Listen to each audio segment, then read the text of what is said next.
Okay, does everybody have any announcements you want to make before we start the program? We'll have a little session after the program about next week or next month.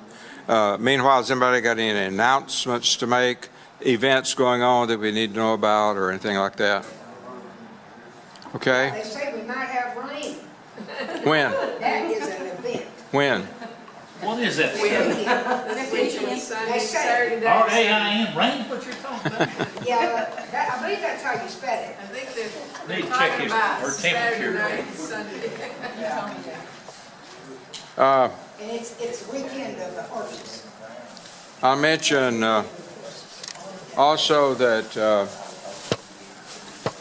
our Tinney Chapel's official sound man for our third Saturday night musical events, which are held on this stage, and there'll be the next one is this coming Saturday, day after tomorrow. Pardon me. The 21st, this coming Saturday, day after tomorrow, there'll be a 90-minute musical program free to the public, and our 6th year of free family entertainment. And Eddie Owen here is the sound man who operates our sound system. Is in that handsome brown cabinet over there, and he's been to sound school. He knows how to handle this complex electronic stuff. And so if you have nothing else on your calendar this coming Saturday night, be here by 6:30 when the program starts, or even if you come in late, that's okay. But if you want to catch the whole program, 6:30, and we're done at 8 o'clock. You know, we wind up almost right on the dot of 8 o'clock. So it's a 90-minute program. And the quilt back there that you see, that will be. The ladies group of Tinney Chapel has been selling chances on that.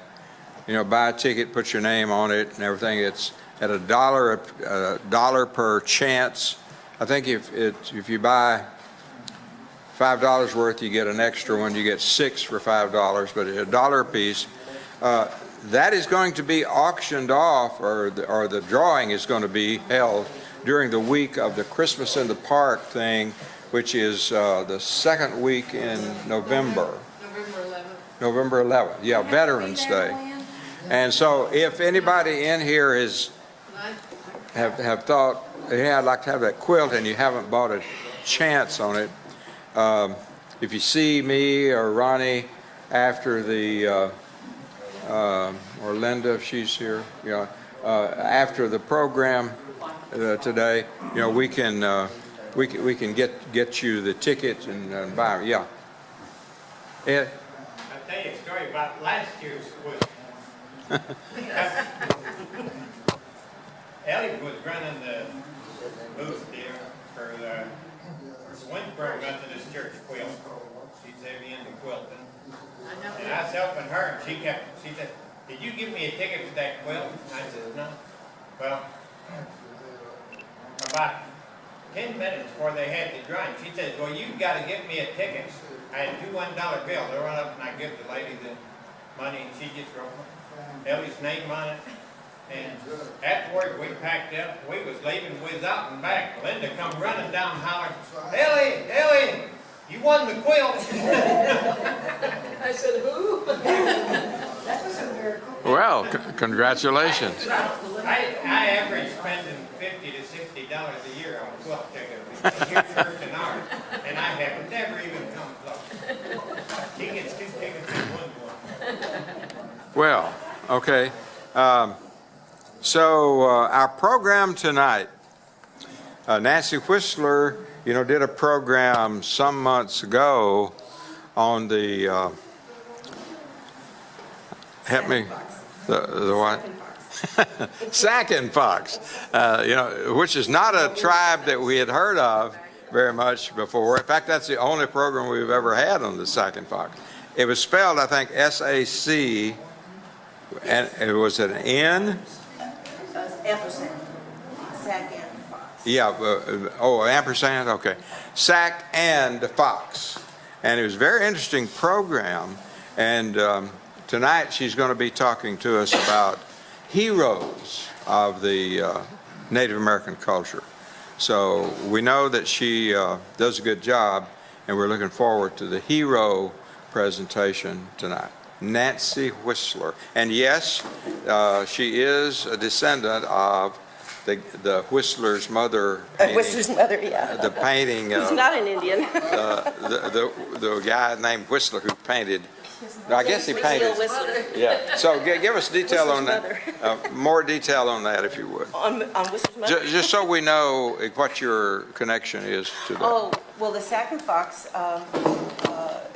the Whistlers were a big military family, and I'm, with generals and lieutenants and whatever, and one of our descendants,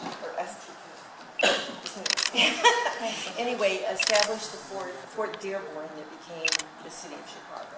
So somewhere along the line, being military men assigned to places in foreign lands, they ended up with Indians. So that's how we ended up getting Indian blood. So that's how the Whistlers joined the Sack and Fox, basically. Is that an explanation? That's good. Yeah. Okay, so when I got home and I realized what I had signed up for, I realized the enormity of Native American heroes. There, of course, is so many to choose from. And being a historian, I was a history major in college, and I thought, well, I was used to getting the superlatives, the first, the last, the best, the most.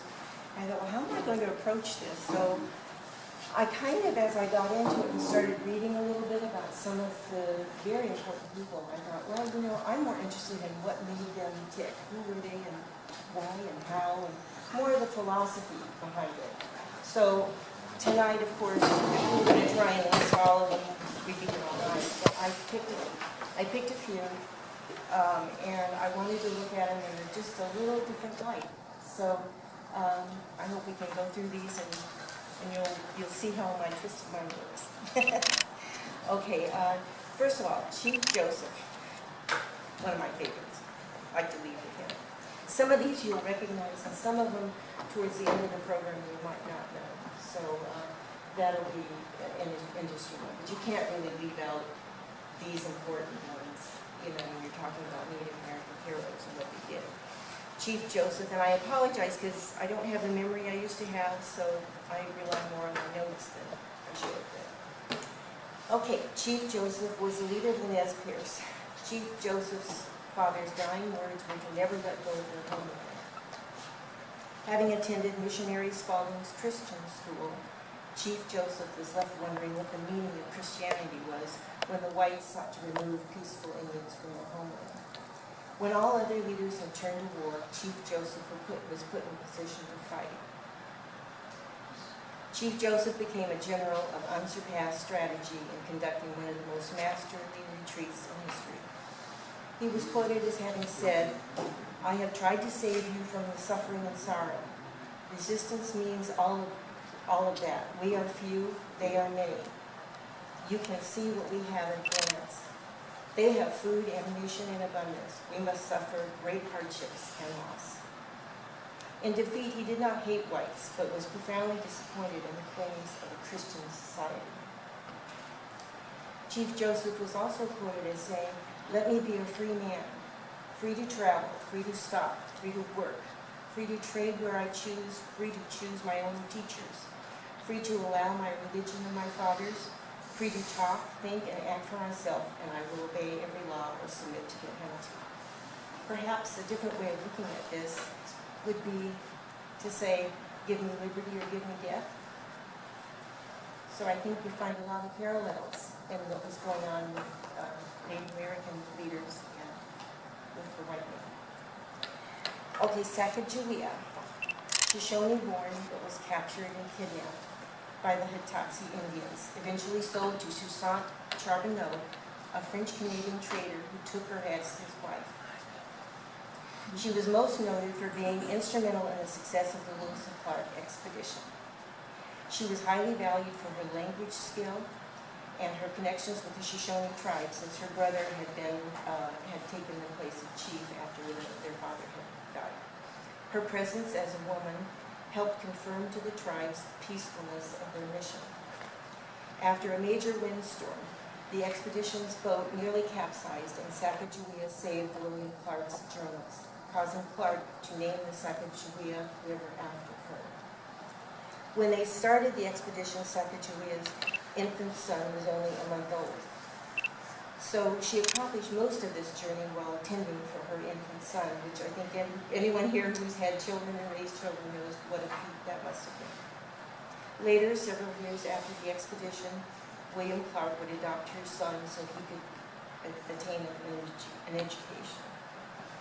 After the expedition was completed, Charbonneau was given $533 and 320 acres of land. Sacagawea was given nothing. So I only listed one Native American woman in this evening's discussion. However, in reality, I could have listed all of the women in every tribe, for it is the women who were the unsung heroines. They raised the great chiefs and warriors in every tribe. It was women who turned the hunter's meat into a meal. It was women who turned the teepee from a house to a home.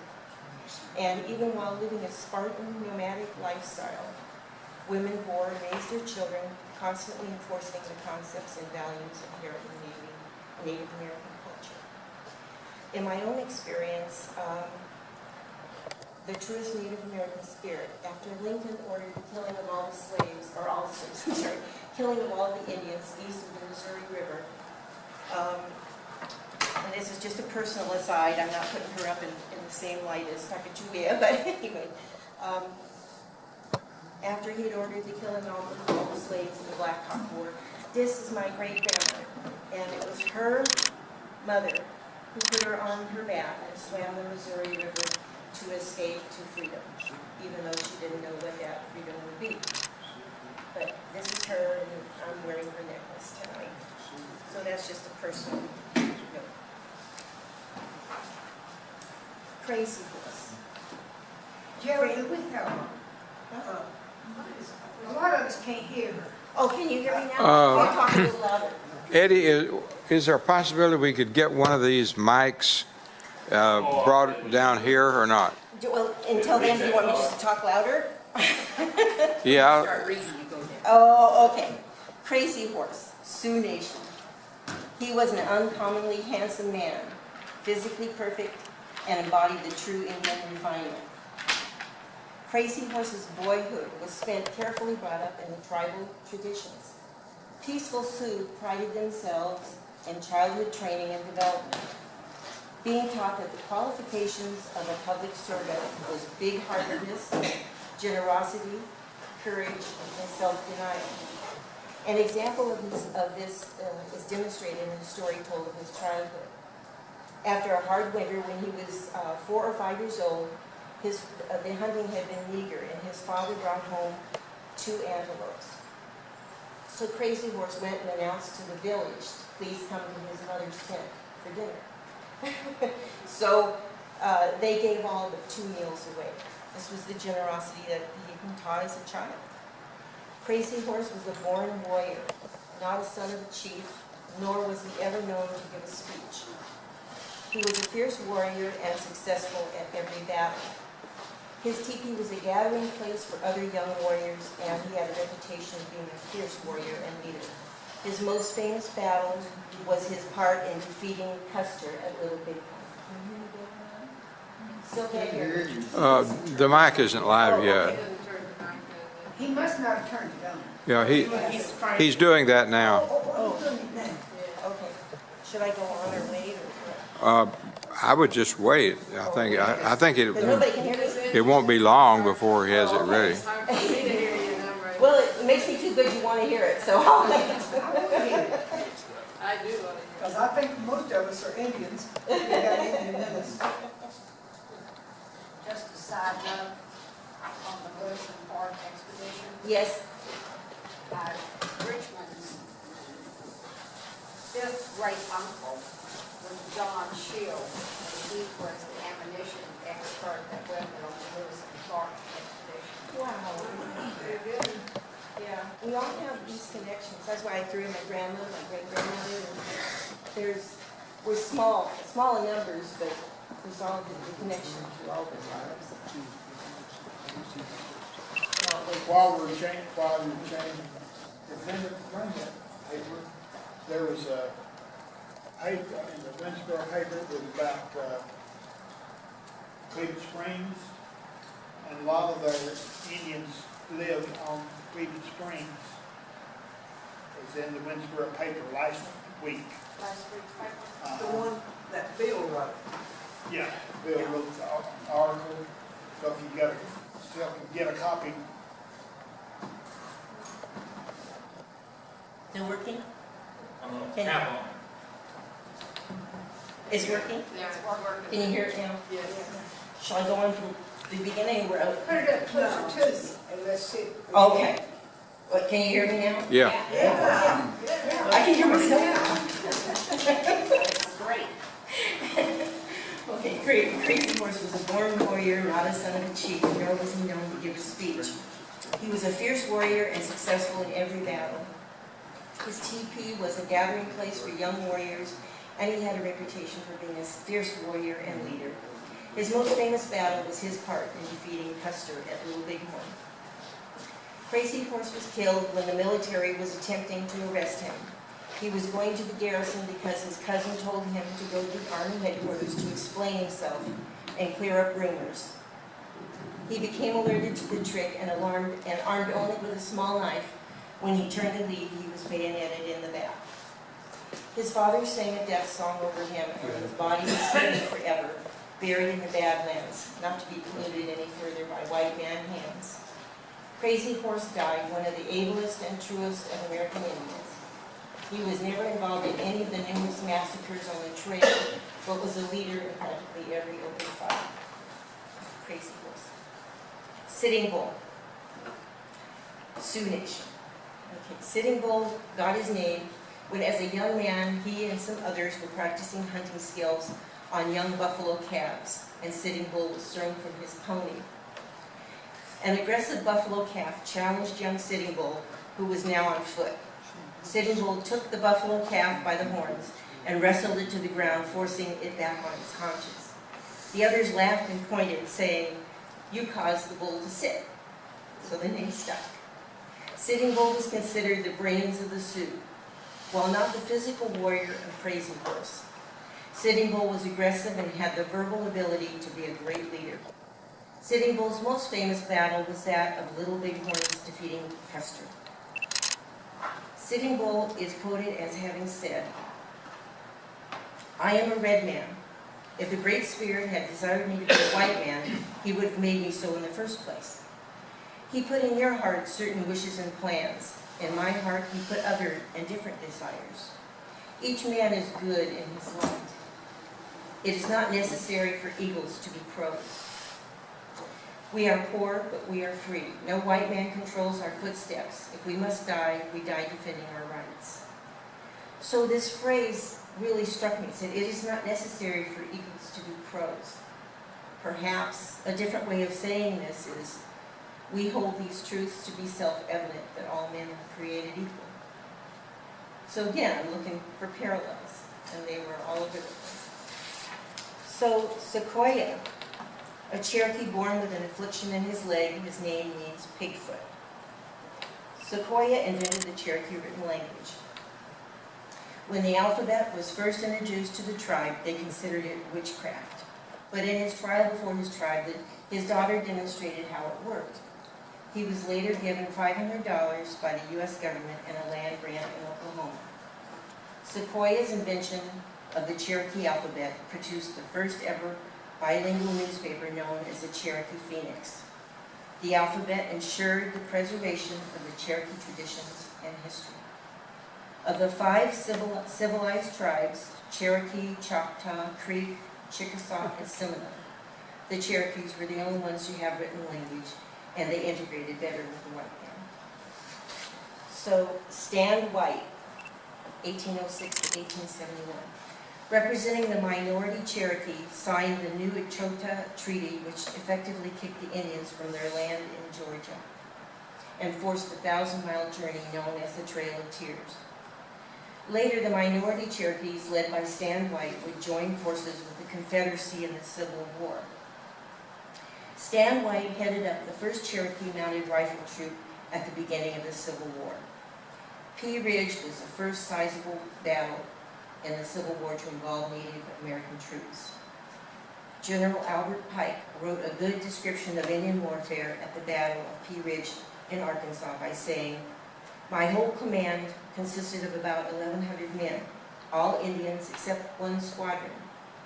The enemy opened fire into the woods where we were. The fence in front of us was thrown down, and the Indians charged in full front through the woods into the open grounds with loud yells, took the battery fired upon, and pursued the enemy through the fenced field and held the battery."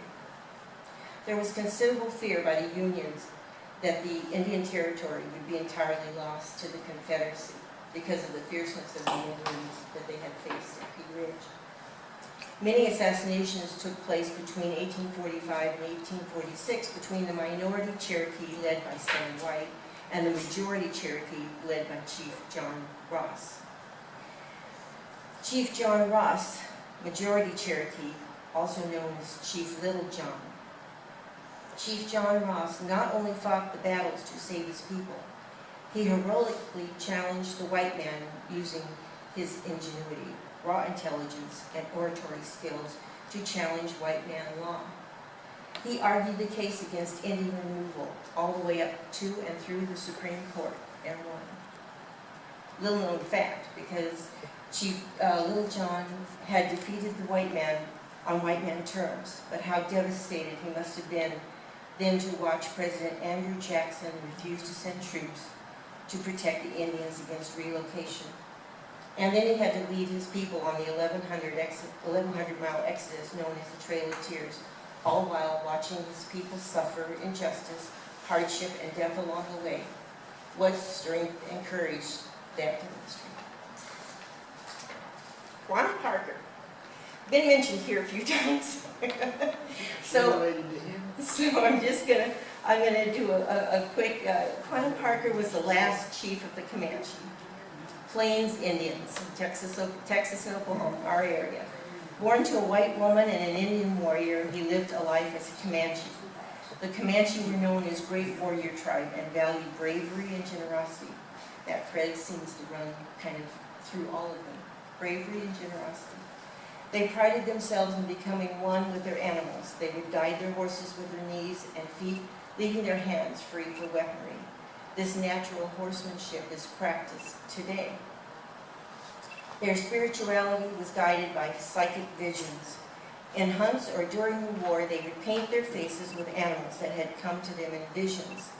These paintings would represent the strength of the animals that had come to them in dreams or visions and protect them. They considered the buffalo their money, their existence. The buffalo were under attack by the white man, and they could not stand by and watch their way of life be slaughtered and disappear. Outnumbered and outgunned, the Comanche, the Kiowa, Southern Cheyenne, and Arapaho engaged the white man and fought in what was known as the Red River War.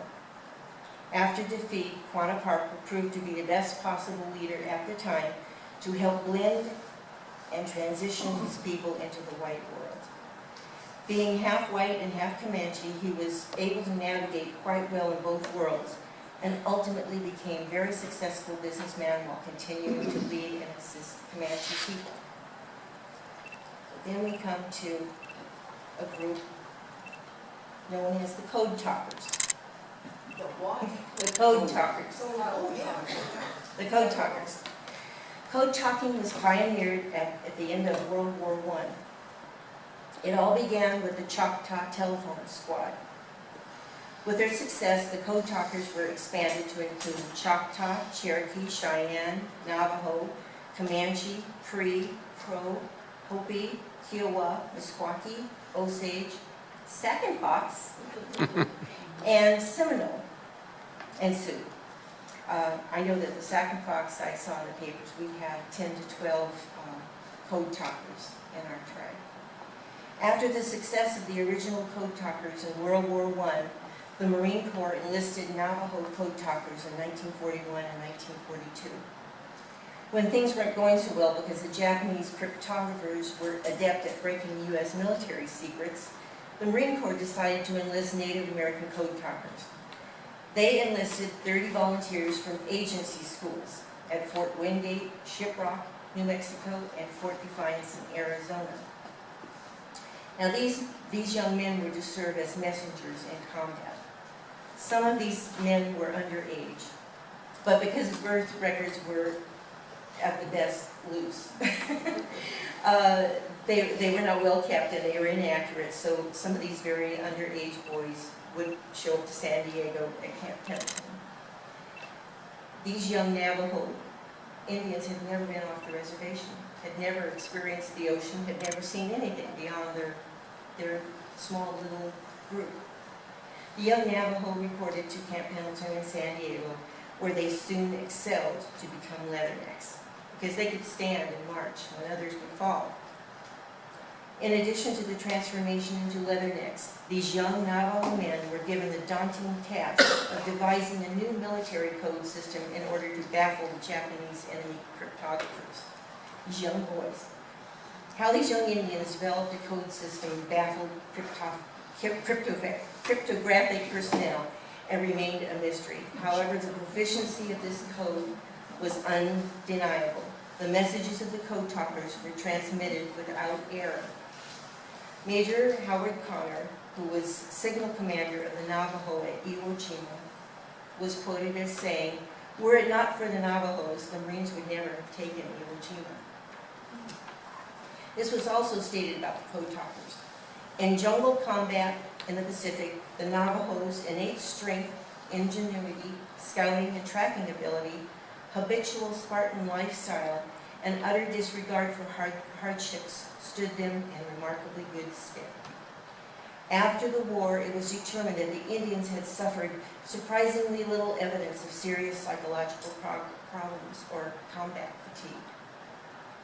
Many years passed before code talkers were given their medals and recognitions they deserved, but in 1971, President Richard Nixon presented the code talkers with a certificate of appreciation thanking them for their patriotism, resourcefulness, and courage.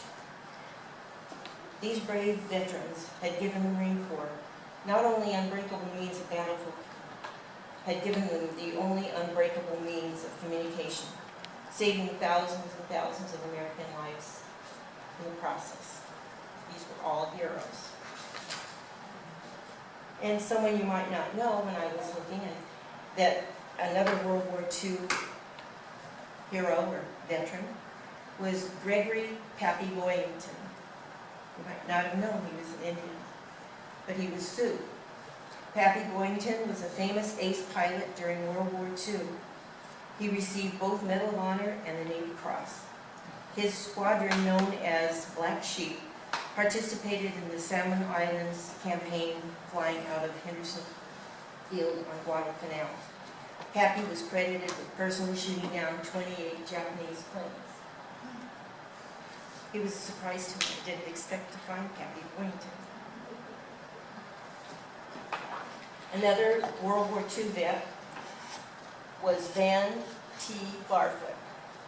He was Choctaw, Medal of Honor recipient.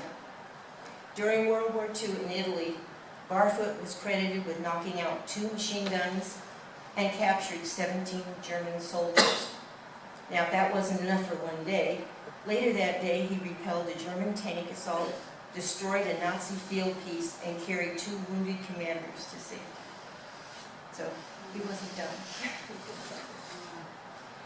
Then we come to someone who I have a little bit of a connection with. I'm not related to him, but he is from my tribe. And that would be Jim Thorpe. Stafford Fox, Potawatomi, and Irish, which I can relate to. Jim Thorpe was a descendant of Black Hawk. He was also part Potawatomi. His native name was Watopuk, meaning bright path. He was indeed a bright path and probably one of the most famous Native Americans in modern times. Jim Thorpe was the first Native American to win gold medals in the Olympics. He won the pentathlon and the decathlon. The Swedish king announced that he was entry by most sports enthusiasts and polls and whatever. Jim Thorpe began his athletic career in Indian schools. He was spotted by Glenn Pop Warner, who coached him at a young age. There wasn't a sport he did not excel in, including dancing. Jim Thorpe played pro football and pro baseball. He also ran track, played basketball and hockey. After playing pro football and pro baseball, he organized, coached, and played with the Orang Indians and All-Indian Football League. Because of his outstanding reputation and organizational skills, he was instrumental in forming the American Professional Football Association, which was the precursor to the NFL. So, little known fact. After his athletic career, he became an extra in movies and even formed an all-Indian song and dance troupe known as the Jim Thorpe Show. Throughout his lifetime, he used his fame and skills to constantly advocate for Indian causes. He remains one of the brightest stars and shining examples for Native Americans and our and just as another personal aside, which again, I'm not holding them up to the same heroes that I'm talking about tonight, but my Uncle Don, my dad, both went to school at those Indian agency schools with Jim Thorpe. And my uncle, as he was the first elected chief of the Sac and Fox, started the first radio station devoted to solely Indian culture, and it would be called Indians for Indian Hour. The University of Oklahoma is going to be celebrating my uncle's achievement in that for 1 year, starting in August. And the painting that I have painted of him is going to be there in that exhibition. So, and then as another one, that I mentioned that I had two uncles that were chief of the Sac and Fox. That was my Uncle Don, first elected, and then when he passed, his brother, my other Uncle Rex. Well, Uncle Rex's son, my first cousin, Alex, served 2 tours in Vietnam. He was initially assigned to the underwater demolition team that became the Navy SEALs. By his second tour, they were called Navy SEALs. He was awarded a Bronze Star for saving 9 men in his platoon. So I was pretty proud of him. Anyway, that's the second Fox. Now, one of the ones in the last here is a little bit longer, but so worth it. I hope you enjoy this because it was amazing. Roy P. Benavides was a Yaqui Indian born in Texas. At a young age, he joined the Texas National Guard. He later joined the 82nd Airborne and then the Green Berets. He served 2 trips in Vietnam. During his first trip to Vietnam, he stepped on a landmine and was severely injured. He was sent to the Philippines for recovery and was told he would never walk again. He snuck out of his hospital bed at night and crawled to the wall in order to slide his body up and down the wall and wiggle his toes so that he could walk again. The doctor came in with his discharge papers, and he said, "I do not want to be discharged." And the doctor said, "If you walk out that door, I'll tear up these papers." And he walked out that door. So he went, and after some rehabilitation, he insisted on going back to Vietnam. It was during his second tour in Vietnam that he was awarded the Congressional Medal of Honor. A full description of his heroism was read by President Ronald Reagan, who stated that had his actual story been told in a movie, it wouldn't have been believed. It is an incredible story and worth retelling. On May 2nd, 1968, a 12-man intelligence reconnaissance team was inserted into a dense jungle area west of Loc Ninh. The area was heavily patrolled by North Vietnamese Army. The team drew heavy enemy resistance and they requested extraction. 3 helicopters attempted extraction but were unable to land. Master Sergeant Benavides was on deck with another helicopter that was attempting to return to assist another extraction attempt. Sergeant Benavides voluntarily boarded the returning helicopter. When they arrived, Sergeant Benavides observed that all team members were either dead or wounded and unable to move to the he directed the helicopter to a nearby clearing where he jumped from the hovering craft and ran approximately 75 meters under fire. Prior to reaching the wounded, he was wounded in his right leg, face, and head. Despite these painful injuries, he took charge, recovering the team members and directing their fire to facilitate the landing of an extraction aircraft. He threw smoke canisters to direct aircraft to the team's position.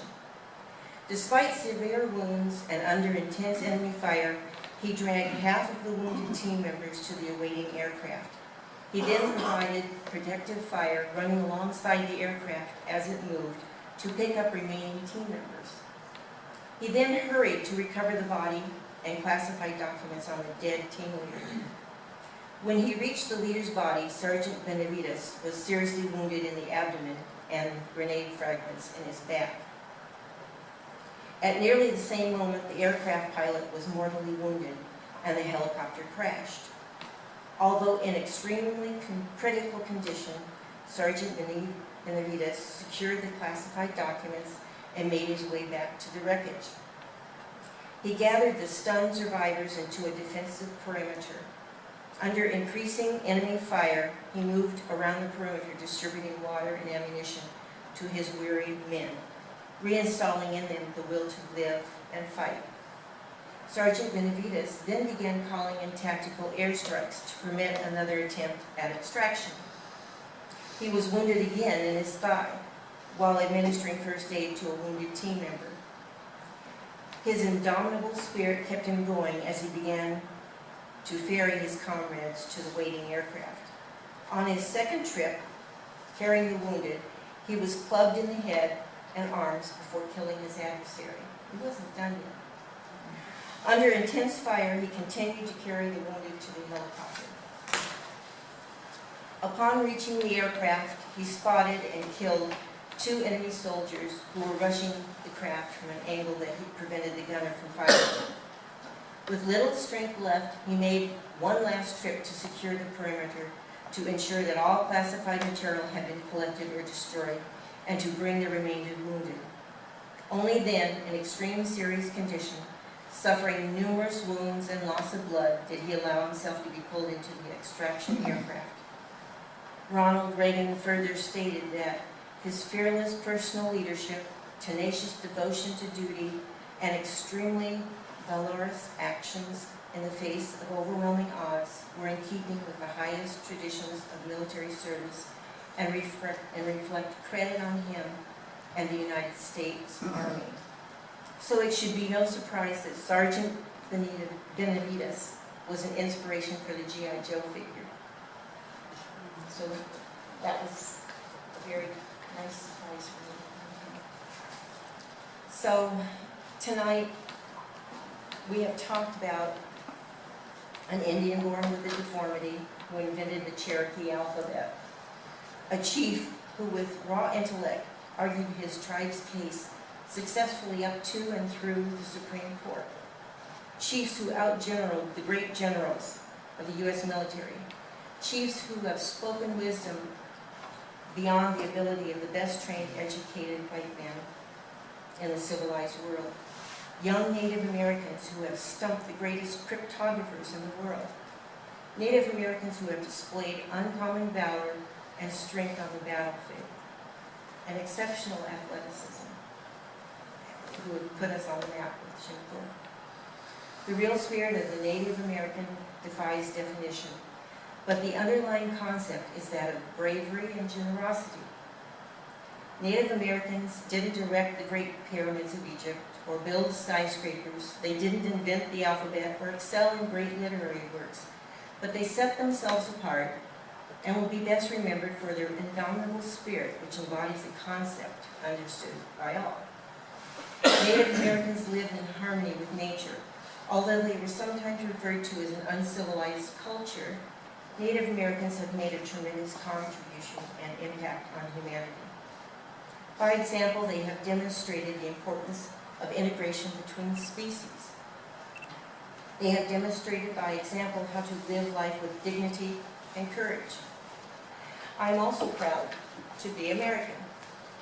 Celebrating and promoting Native American culture is not incongruous with being a patriotic American. Although communicated differently, white man and red man were seeking and promoting very similar concepts. Those of freedom, courage, and generosity.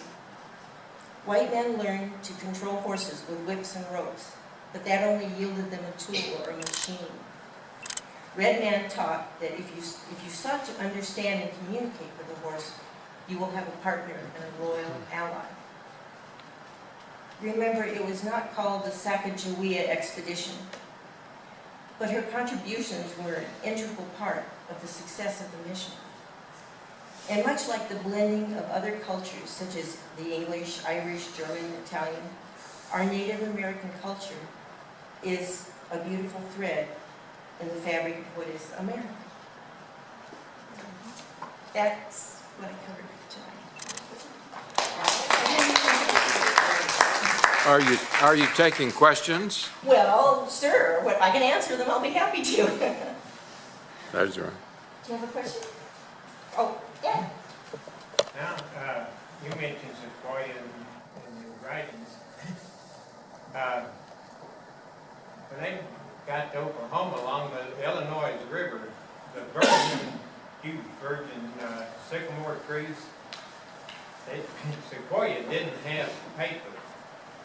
And that leaf was about the size of dinner plates, and he would press them and dry them, and did his writing on that, and they became known as the Illinois River talking leaves. And I've got a couple of paintings that were made on those. Oh, really? How interesting. Yeah, these were, as I looked at these heroes that I covered, and I thought so much was a parallel between our great cultures and how, Chief Joseph would know. I mean, that saying kept going over and over in my mind, not all crows need to be eagles. That just struck me, and I said, oh, where have I heard that before? But it is a remarkable, I guess it's the philosophical side of me that sees that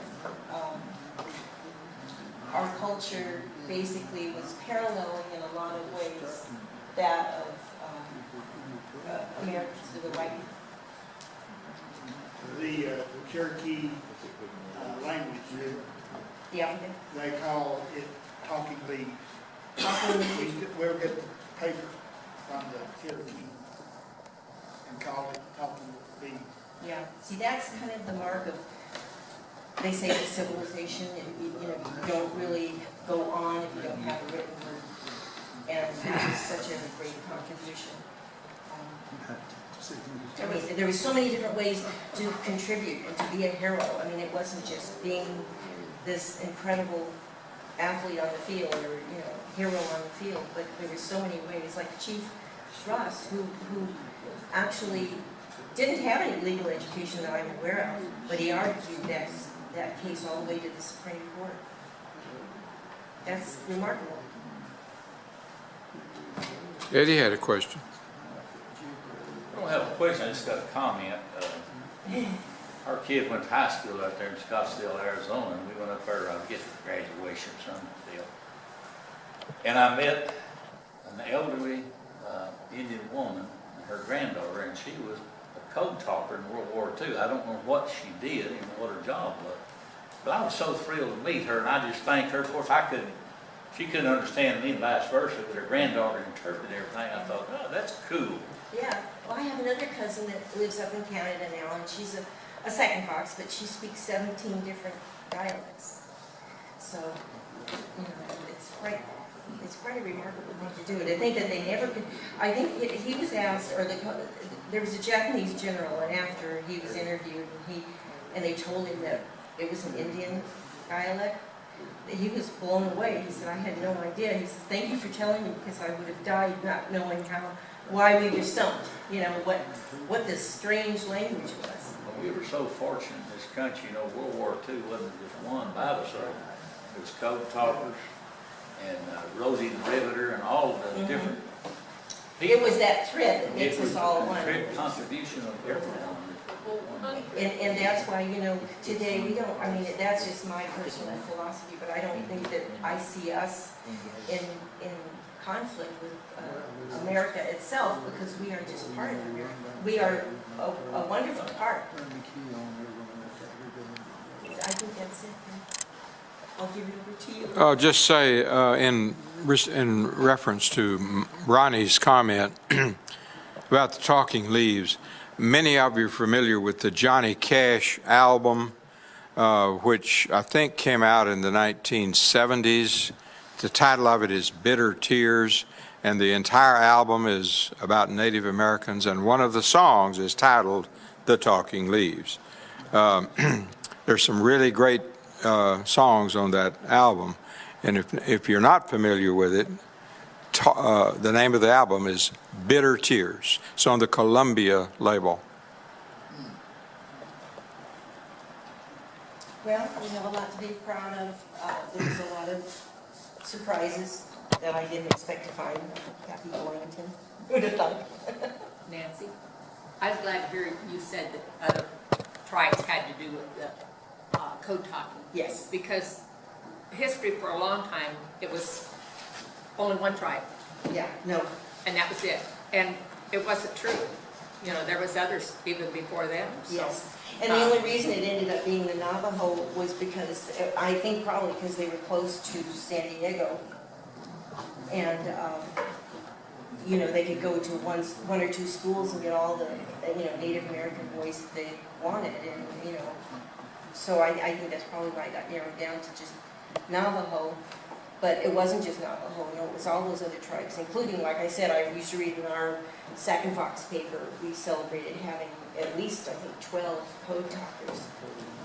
What do we know about the populations during World War II of the different tribes? I'm wondering if maybe there were more Navajos, at least maybe in the service. It might have had something to do with just the number of them. Well, it might have, but you would think they would have chosen the Cherokee because the Cherokee had a written language and they were, had assimilated with the white man much more. Yeah, but the question kind of remains, why do many people associate it only with Navajos? Because those were the first 30. That's, like I said, with my history training, and I think everybody else, they were the first. Well, the Choctaw were the first in World War I, but they were just coming into being at the end of World War I. Yeah. World War II, it was pivotal, and the first ones that they chose were the 30 Navajo. And I think My original question remains, do we know what the population of the various tribes was during World War II? Were there more Navajos than any other tribe? The Navajo was the largest tribe west of the Mississippi, or I guess the whole United States. The Cherokee was closest to the Mississippi River, divided. Yeah. Well, I think they were going to train them out of Camp Pendleton, so they would have gone, you know, close. Yeah. I was glad to hear the long list you gave of those who were code talkers. Oh, yeah. Oh, there I'd was- never heard that list before. Yeah, there had been, there were, like I said, if you're going to cover Native American heroes, you could go on and on and on, because certainly there are significant amounts of them. I think for the population of the Indian nation, we probably contributed greatly. Mm-hmm. We went one time to Oklahoma, north of Denton, what is that? Anyhow, I get things mixed up, Well, but Choctaw is just more. Choctaw, and we were there when they had these code talkers were presented to them, all the medals and everything, and we saw that, and they talked about the Choctaw. But one of the things they never mentioned, but the Irish nearly died for eating not enough potatoes And the Choctaw, they were starving to death, but they sent money to Ireland to help feed them. And there's still a statue in Ireland in honor of the Choctaw Indians. Well, that kind of is in keeping with that thread that ran through all of the tribes. It was generosity and bravery, and those were the two threads that I found. Every time I would research something, I would find that that's part of the principles, that the concepts that were the most important to teach there. You know, also on the language thing, you covered something real well on that too, because a lot of people have heard the Cherokee have the written alphabet and their language. And I'm Cherokee and I'm proud that they have that. But also, I have met up with so many different tribes and they have a language. The only difference between the other tribes and their language and our language is we had the alphabet and a written language.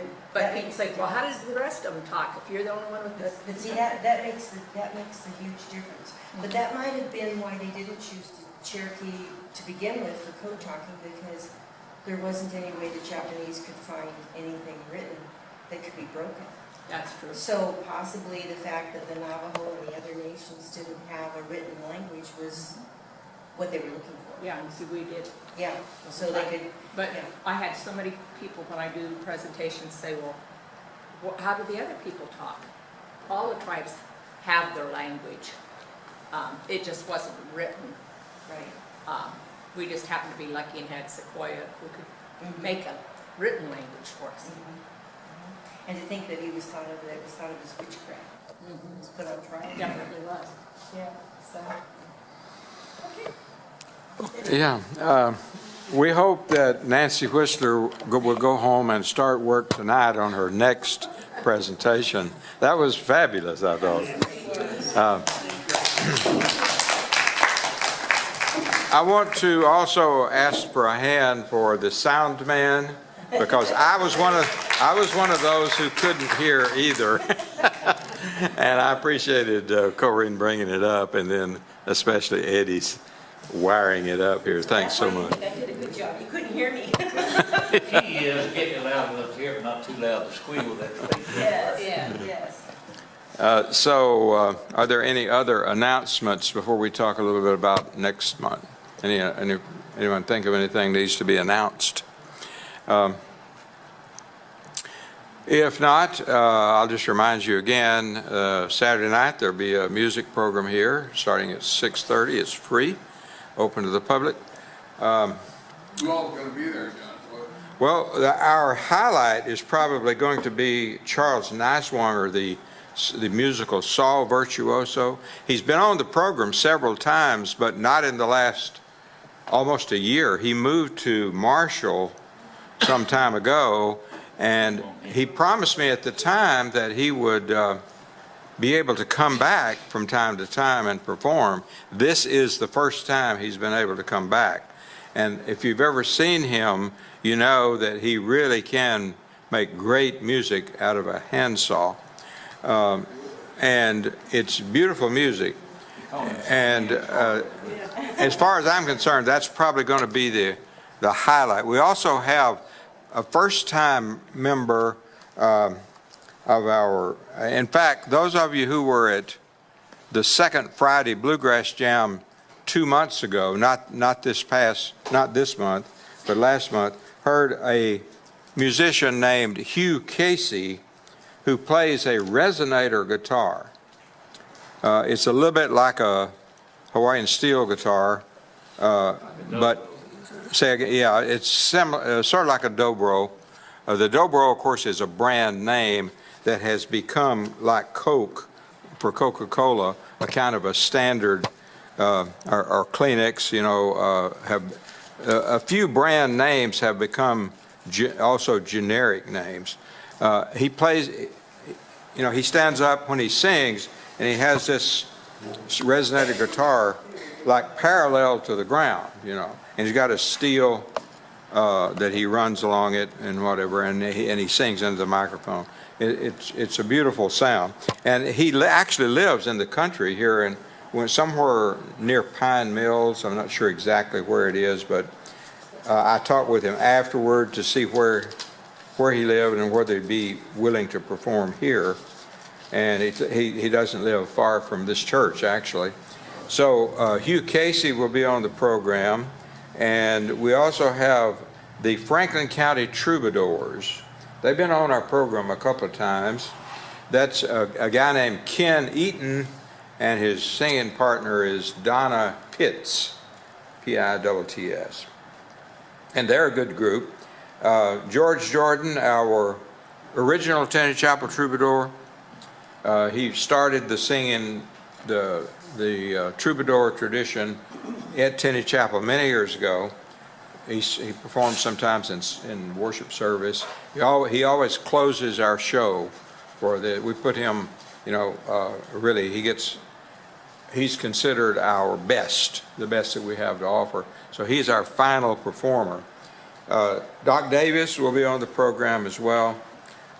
It's a good lineup, and again, it costs you nothing other than your time and effort to get here. Probably the next time we have a meeting here, that quilt will be gone and in somebody's hands. It'll probably be somebody like Ed or Ellie, who's proven their luck at winning that sort of thing. But if anybody's interested in getting a chance on that before you leave, see me or Ronnie or Linda, and we'll fix you up. And that's all the announcements that I have. I did want to mention that next month's program is, somebody was trying to say. Oh, I'm sorry, Bill. You give the time of that Saturday night? 6:30. 6:30. And it ends at 8. It's a 90-minute program, and we start on time and end almost on time. You know, we're never more than 5 or 10 minutes overtime occasionally, but most of the time we end right on the dot at 8 o'clock. And that means, you know, you don't have to drive in the dark very much. I think, now maybe right now it may be a little dark by 8 o'clock, but a lot of the times during the year it's still light when we wind up here. So our next month's program, Linda Fox, am I right? You're still planning to do next month's program? What was I doing? Legends and Myths. Oh, okay. That's right, I'm going like. She signed up for that last month, and Lucky you. Myths and Legends. Yes. I'll just ask this, that's for November. Does anyone have a program? We do not have a program scheduled. Wait a minute now.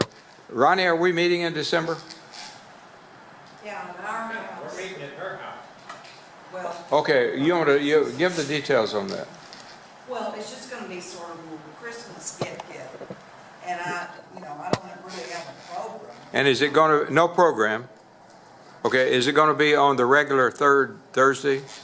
Yeah, 21st. That'd be the 21st of December, the third Thursday. Okay. And I would like for us to meet at 6 o'clock so we can eat and Okay, and you're going to, next month you'll have a little map for us or something? So that everybody knows how to get there? Okay, so that we will not have a program, it'll be more of a social.